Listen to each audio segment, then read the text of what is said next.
Who would believe this? 80 days from now, we are going to defeat a communist known as Kamala Harris. She's a communist. Most radical left person ever to run for office. This is not what this country needs.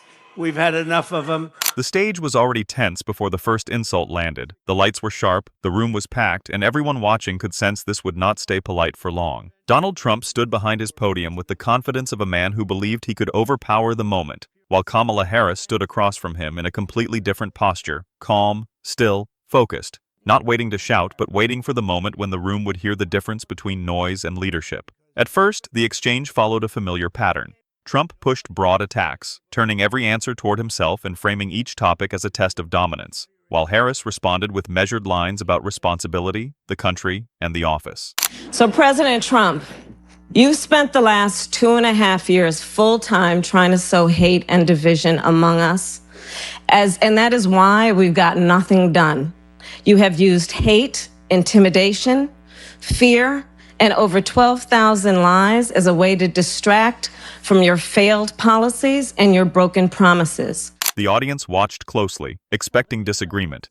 But then the tone shifted. Trump moved away from policy and into something more personal, reaching toward her past, her marriage, and her private life. The kind of attack meant not to debate, but to embarrass on a national stage. A few people laughed at first, but it didn't last. It was uneasy, thin. The kind of reaction that signals a line has been crossed. Trump leaned into it, repeated the jab, treating personal humiliation like a tactic, expecting Harris to react, to show anger, to give him the moment he could use against her. But Harris didn't give him that. She was very, very nasty. She was extraordinarily nasty to Kavanaugh. She was the meanest, the most horrible, most disrespectful. She didn't interrupt, didn't raise her voice, didn't try to match insult with insult. She simply stood still and let the silence build. And that silence became powerful, because the longer it lasted, the clearer the room could hear what had just happened. We are dealing with the most corrupt, callous, and incompetent presidential administration in the history of the United States. Of what is empirical evidence of that point, let's talk about this war. He entered a war, got pulled into it by Bibi Netanyahu, let's be clear about that, entered a war that the American people do not want. This wasn't strength, it wasn't leadership, it was a man reaching for something personal because serious answers were running out. Then Trump paused. Harris looked directly at him and said, "Donald, when a man runs out of answers, he reaches for a woman's life and calls it strength." The room shifted instantly. There was no shouting, no dramatic gesture, just one controlled sentence delivered with calm precision. Trump tried to interrupt, but Harris continued, her steady tone making every word land harder. She said leadership isn't about insulting someone under bright lights. We all know President Trump and his administration and their allies are counting on the notion that fear can be contagious.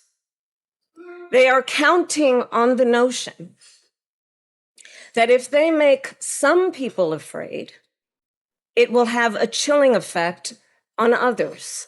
It's about carrying responsibility without dragging the conversation into something small and personal. The audience began to change. What started as anticipation of conflict turned into attention toward control. Trump had tried to turn the debate into humiliation, but Harris turned it into a contrast. One side showing cruelty, the other showing restraint. One trying to weaponize a private life, the other reminding the room what leadership looks like. Trump laughed loudly, trying to dismiss it, but the laugh didn't recover the moment. It made it worse. Harris held her ground and said, "Men who mean what they say call it honesty. Men who get caught call it a joke." That line froze the room. The energy shifted completely. The attack no longer belonged to Trump. It had become evidence of tone, of judgment, of what happens when mockery replaces substance. Trump tried again to regain control, speaking over her, pushing the debate back into noise. But Harris didn't follow him there. She stayed focused, saying mocking a woman's life doesn't make a man strong. It makes the moment smaller. It reveals weakness rather than power. The applause started slowly, then grew, not because the audience wanted conflict, but because they had just seen someone refuse to be pulled into it. For many watching, especially older viewers, the moment carried weight, a reminder that leadership should hold dignity, that public office should rise above personal attacks. that strength is measured in control, not volume. Harris turned slightly toward the audience and said, "Real strength isn't humiliating someone's life on camera. It's building something, standing for something, serving with discipline even under pressure." Then she looked back at Trump and delivered the final line. "If you need to attack a marriage to feel powerful, then you've already shown the country what kind of weakness you carry."